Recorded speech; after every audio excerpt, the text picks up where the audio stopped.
The Galactic Institute of Biological Sciences had tested thousands of species across 73 star systems.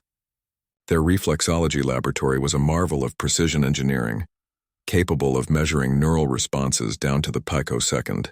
Every sentient species in the known galaxy had been catalogued, their reaction times documented with clinical accuracy. Then came Tiana.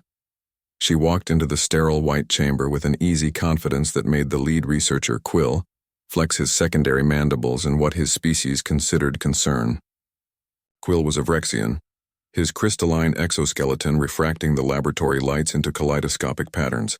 He had conducted over 15,000 reaction trials in his 40-year career. He thought he had seen everything. "Human Tiana Chen," Quill said, his translator converting his clicking speech into smooth standard. "Please sit in the testing chair." Tiana nodded, her dark ponytail swinging as she settled into the ergonomic seat.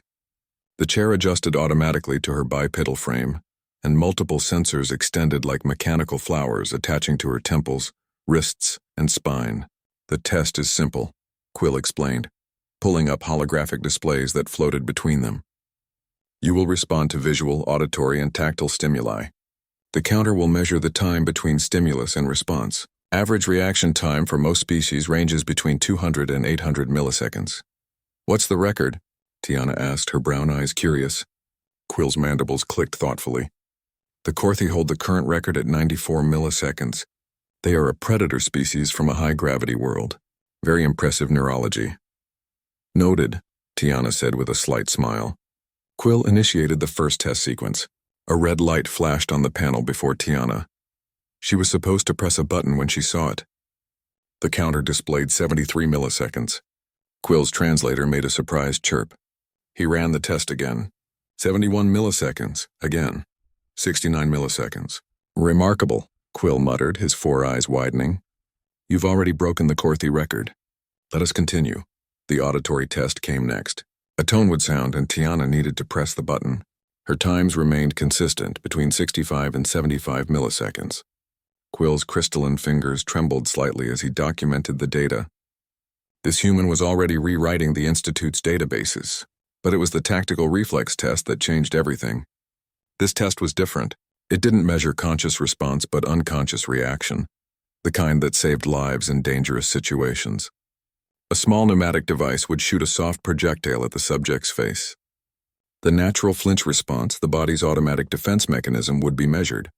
Most species registered between 150 and 400 milliseconds for this test.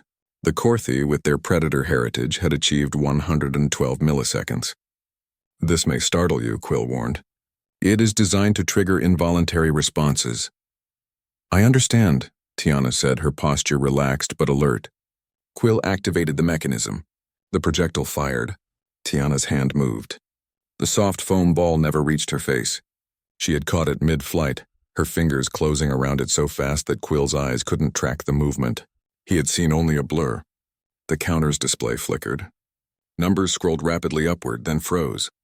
The screen went blank for 3 seconds before new text appeared. "Beyond measurable error. Response time exceeds instrument capability.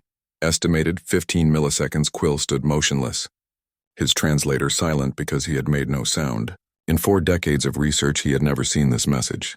The counter was designed to measure down to single-digit milliseconds. It shouldn't be possible for a biological entity to move faster than the machine could register. "Is something wrong?" Tiana asked, still holding the foam ball. Quill's translator struggled with his fragmented thoughts. "Please wait." He ran a full diagnostic on the equipment. Every system showed green.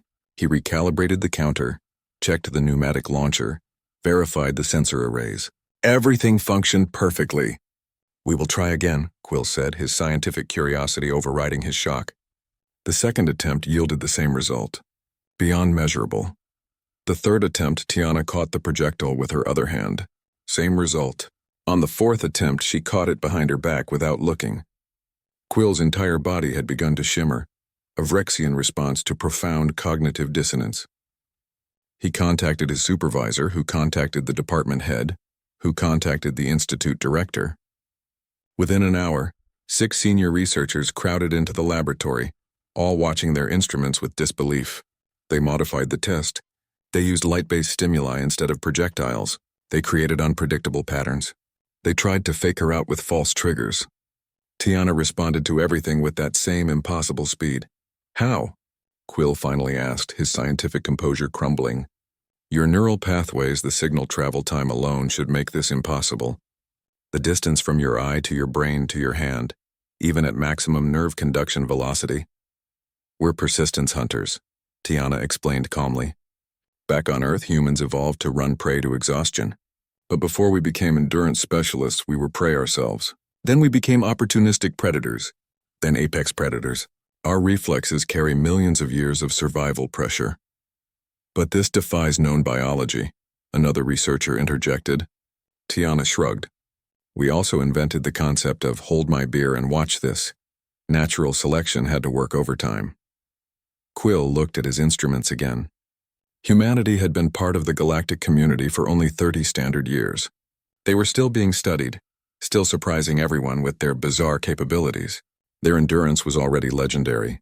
Humans could run nearly any other species into the ground over distance. Their pattern recognition bordered on the supernatural. Their ability to throw objects with accuracy was unmatched. And now this. There is another factor, Tiana added quietly. I'm a combat pilot. I've spent 10 years training my reflexes at the edge of what's possible. High G maneuvers, split-second targeting, dogfighting at relativistic speeds. The military doesn't just select for fast reflexes, we enhance them. Enhancement? Quill asked.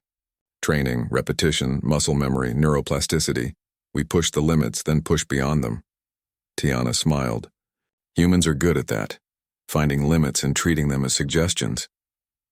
The director stepped forward, her scaled crest raised in respect. Human Tiana, would you consent to further testing? This data could revolutionize our understanding of neurobiology.